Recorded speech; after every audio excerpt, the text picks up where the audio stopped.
सार बचन राधा स्वामी वार्तिक भाग दूसरा वचन 151। संतों का मतलब जीव को समझाने और बुझाने से ये है कि ये सब तरफ से हटकर एक सद्गुरु को ऐसे पकड़े कि जैसे स्त्री पति को पकड़ती है कि फिर दूसरे से उसको गरज नहीं रहती। पर आजकल के गुरुओं का ये हाल है कि चेला तो कर लेते हैं और उसको उपदेश तीरथ व्रत और मूरत का करते हैं, अपनी पूजा नहीं बताते हैं। सबब इसका ये है कि ये लोग गुरुवाई के लायक नहीं हैं, उनको गुरु बनाना नहीं चाहिए। ये तो आप ही भरमे हुए हैं और औरों को भी भरमाते और भटकाते हैं। गुरु पदवी सिर्फ संतों की है और जीव का उद्धार जब होगा तब संत सद्गुरु के द्वारे होगा। संसारी गुरुओं से उद्धार नहीं हो सकता है। ब्रह्मा विष्णु महादेव और ईश्वर जीव की 84 नहीं छुड़ा सकते हैं, पर संत बचा सकते हैं। और संतों के सत्संग में वही जीव आवेगा जो संसार का डरा हुआ और तपा हुआ है, और किसी का काम नहीं जो संतों के सन्मुख ठहर जावे। जब संतों की महिमा इस तरह पर जीव के चित्त में समा जावे तो फिर पंडित और भेख के फंदे में नहीं फंसेगा, सिर्फ सद्गुरु संत की तरफ श्रद्धा लावेगा और उन्हीं को पकड़ेगा। और यही चाहिए है कि जब तक संत सद्गुरु पूरे न मिलें तब तक उनका खोज करे जाए। जो उनके खोज में जीव की देह भी छूट जाए तो कुछ हर्ज नहीं है, क्योंकि फिर नरदेही मिलेगी और संत सद्गुरु भी जरूर मिलेंगे। और जो चाह जबर होगी तो इसी जन्म में मेला हो जावेगा।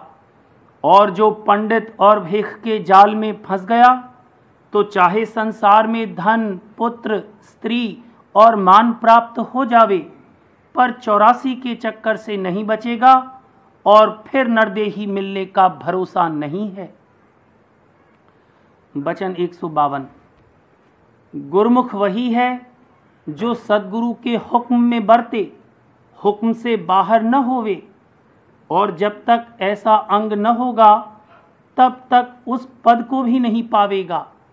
ये बात मुश्किल है, पर जो कोई ऐसी होशियारी रखे कि जिसमें सद्गुरु राजी होवें वही काम करे, यानी जो सेवा भी करे तो उसमें रजामंदी सद्गुरु की मुख्य रखे और इतनी पहचान करता रहे कि मेरी सेवा सद्गुरु को पसंद है या नहीं, या मेरी नाराजगी का ख्याल करके कबूल कर रहे हैं। जो ये समझ में आ जावे कि इसमें सद्गुरु को तकलीफ है, सिर्फ मेरी हट से मंजूर कर रहे हैं, तो उस सेवा को फौरन छोड़ देवे। और जिसका ऐसा अंग है वही गुरमुख बनेगा, और जिसकी ऐसी हालत नहीं है उसको मुनासिब है कि सत्संग नेम से करे और वचन को चित्त से सुने और याद रखे, तो उसका अंग बदलता जावेगा। वचन 153। अहंकार की मैल सब जीवों के हृदय में धरी हुई है, और जब तक ये न जावेगी तब तक परमार्थ नहीं बनेगा। और ये मैल बाहर मुख उपासना से नहीं जा सकती। इस वास्ते लाजिम पड़ा कि अंतर्मुख उपासना की जावे, और इस उपासना का भेद सिवाय सद्गुरु पूरे के और कोई नहीं दे सकता है। इस वास्ते हरेक जीव परमार्थी को मुनासिब है कि पहले अपने वक्त का पूरा सद्गुरु खोजे और उनकी सेवा करे, तब काम पूरा बनेगा। वचन 154। इस जीव के सब बैरी हैं, कोई मित्र नहीं।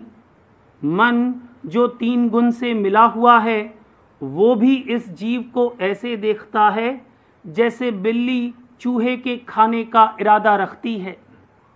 सिवाय इसके जो जीव काल के हैं और उसका हुक्म मानते हैं, यानी मन के कहने में चलते हैं, तो भी काल उनको दुख देता है।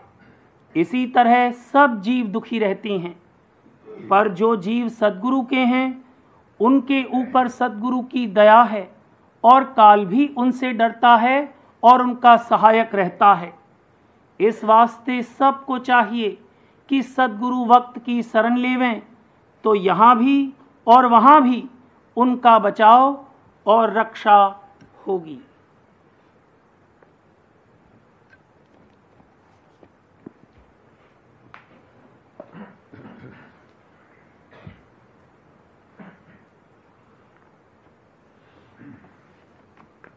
वचन बाबूजी महाराज भाग तीसरा, वचन नंबर 42। आगरा 23 अक्टूबर सन 1938। स्वामी सेवक, पिता पुत्र, पति पत्नी भाव, संतों की दिवाली। जब से सुरत की संध लगने लगी, यानी इसको ये मालूम हुआ और विश्वास पैदा हुआ कि मैं सुरत रूप हूँ और शब्द की धार जो अंतर में आ रही है उसकी वह अंश है, यानी जब वह धार रूप हो, यानी जब वह धार रूप है तब वह शब्द है, और जब उस धार ने ठेका लिया तब सुरत रूप है, और उस धार के सहारे सुरत उतरकर इस देश में आई है और उसी धार को पकड़कर सुरत लौट सकती है, और बिना वहाँ पहुँचे जहाँ से आदि में वह आई है पूर्ण आनंद और रस की अवस्था प्राप्त नहीं हो सकती। तब इसका ये रुख और भाव आवेगा कि मैं शब्द गुरु की सेवा करूं। मैं अपने लिए क्या करूं, इसको खुद तय करने का अंग नहीं रहेगा या कम रहेगा, और यह अंग उत्पन्न होने लगेगा कि जो मेरे मालिक और गुरु की मर्जी हो वह मैं करूं। ये सेवक स्वामी या दास स्वामी भाव है। किंकर हो जाएगा, यानी हमेशा रुख मालिक और गुरु की जानिब रहेगा कि आप बतलाइए मैं क्या करूं, जो आपकी मर्जी हो वही काम करूं। मुझसे सिर्फ वही काम बने जिससे आपकी प्रसन्नता और रजामंदी हासिल हो, ये अभिलाषा होगी। अपने तन के सुख और आराम व अपने मन की मर्जी का ख्याल नहीं होगा या कम होगा, और मालिक व गुरु की मर्जी को फौकियत देकर उसके मुताबिक बरतने की कोशिश होगी, चाहे उसमें आराम मिले और चाहे तकलीफ हो। वैसे जब सूरज जाग उठेगी तब तो खवासन गुरु की मर्जी में बरतने में ही आराम मालूम होगा। अगर गुरु की मर्जी के खिलाफ कोई कार्रवाई बन पड़े तो उसमें अंतर से तकलीफ होगी। सुरत शब्द किंकर हो जाएगी। ये दास स्वामी या सेवक स्वामी भाव है। जब और परिचय होगा तब पिता पुत्र भाव आवेगा। जैसे पुत्र को अपने माता पिता की शरण होती है कि वो सिवा अपने माँ बाप के किसी को अपना हितकारी नहीं समझता और किसी को नहीं पतीसता, और जो उसके माँ बाप उसको दें या उसके लिए करें वही उसको मंजूर है, सुहाता है और उसी में सुख व आराम मानता है। अगर दूसरा कुछ करे तो उसको नहीं सुहाता। इस तरह की शरण मालिक और गुरु की लेना पिता पुत्र भाव है। जो मालिक की मौज से मिले उसी को खुशी से मंजूर करना, और इस बात का विश्वास रखना कि जो मालिक की मौज से होता है उसी में मेरा बेहतरीन फायदा है, और हमेशा मौज के आश्रय रहना और मौज से माफकत करना पिता पुत्र भाव है। पुत्र को यह दृढ़ विश्वास और निश्चय होता है कि मेरे माँ बाप की जानिब से हमेशा मेरा भला और हित ही होगा। तन मन की भक्ति पूरी होकर जब त्रिकुटी में गुरु के दर्शन होंगे तब पिता पुत्र भाव आवेगा। इसके आगे स्त्री पति भाव रहेगा और वह सत्यलोक में जाकर पूरा होगा। वैसे ये तीनों भाव शुरू ही से थोड़े थोड़े रहेंगे, मगर कब कब और किस किस अवस्था में कौन भाव की मुख्यता रहती है उसके हिसाब से इसका अलग अलग बयान किया जाता है। पिंड के नाके तक सेवक स्वामी भाव की मुख्यता रहती है। पिंड के परे से जो सुरत तन और मन से न्यारी तो नहीं होती, मगर वह काल और माया पर गालिब व हावी होने लगती है, इसलिए हर कार्रवाई में मौज की फौकियत रहती है। यह पिता पुत्र भाव है और त्रिकुटी में जब प्रथम गुरु के दर्शन होंगे तब वहां जाकर ये भाव पूर्ण रूप में आ जाएगा। पिता पुत्र भाव में शरण की मुख्यता रहती है। दसम द्वार में सुरत तन और मन से न्यारी हो जाती है, सिर्फ दूरी का फर्क रहता है और छड़ी होकर आगे चलती है। वहां से उसको अंग अंग से लगकर यानी अभेद भक्ति का अधिकार प्राप्त हो जाता है और सत्य लोक में सर्वांग करके सत्य पुरुष के अंग लगती है और समा जाती है और अंग से अंग लगकर सुरत शब्द रूप में तद्रूप हो जाती है। ये स्त्री पति भाव है।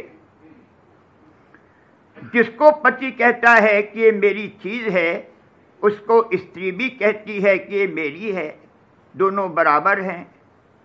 वैसे पिता के माल को पुत्र भी कहता है कि ये मेरा है, मगर यह अंग स्त्री पति भाव में विशेष है।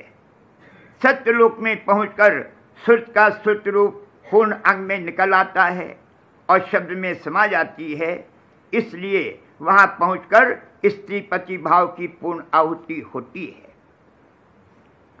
सत्य देश में सुरत और शब्द अलग अलग नहीं है।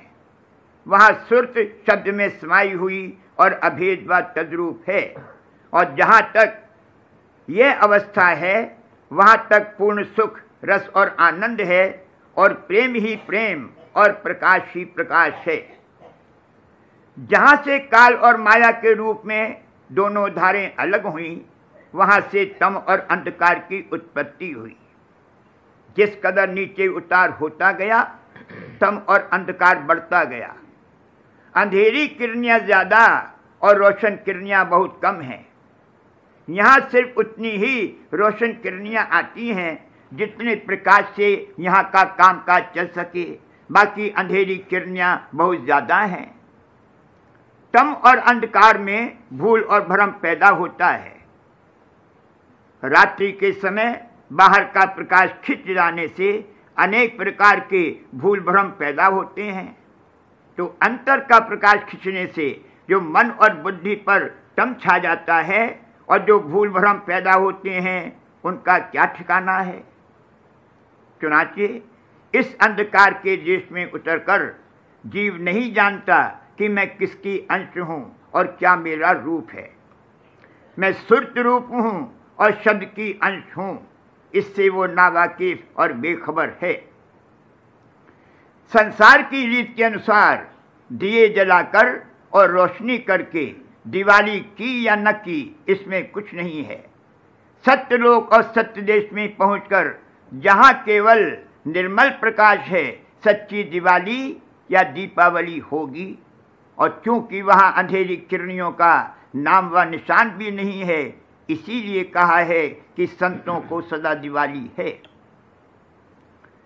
इस सच्ची दिवाली और दीपदान की अंतर में अभिलाषा होनी चाहिए कि एक दिन हमारी सुरत काल और माया के अंधकारमय देश से निकलकर सत्य देश में पहुंचे और निर्मल और पूर्ण प्रकाश और आनंद और रस की अवस्था प्राप्त हो। इसके लिए ऊपर जिन तीन भाव यानी सेवक स्वामी या दास स्वामी और पिता पुत्र और स्त्री पति भाव का वर्णन किया गया है, इनमें बरतते हुए गुरु के उपदेश के अनुसार कार्रवाई करनी चाहिए। इनके अलावा भक्ति में और भी कई भाव हैं, जैसे बालक भाव और सखा भाव।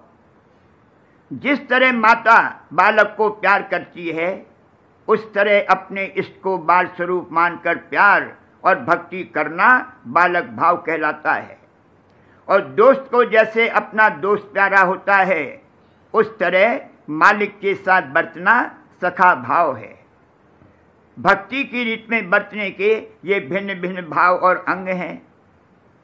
इन सब भावों में स्त्री पति भाव सबसे ऊंचा है। स्त्री और पति का हक बराबर होता है। इस बाजी को जीतने के लिए यानी शब्द गुरु के अंग से अंग लगने और उसमें समाने के लिए बेदरेग होकर सब कुछ दांव पर लगा देना चाहिए। सुर्त के उतार में काल और माया के देश का जो भी सर्व सामान धन संपत्ति वगैरह वगैरह चीजें हासिल की हैं सबको गुरु के अर्पण और भेंट कर देना चाहिए। किसी चीज को छिपा कर नहीं रखना चाहिए। इस देश की चीज को इसी देश में छोड़ जाना होगा। इस देश के किसी किस्म के सामान या शक्ति के लिए हुए उस देश में नहीं जा सकते।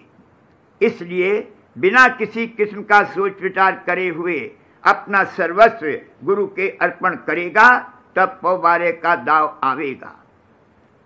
चौसर के खेल में 3 काने, छकड़ी, छक्का, पंजा, चौका, पौ वगैरह वगैरह कई दाव होते हैं और उनकी अलग अलग चाल होती है और उनसे अलग अलग फायदे मिलते हैं।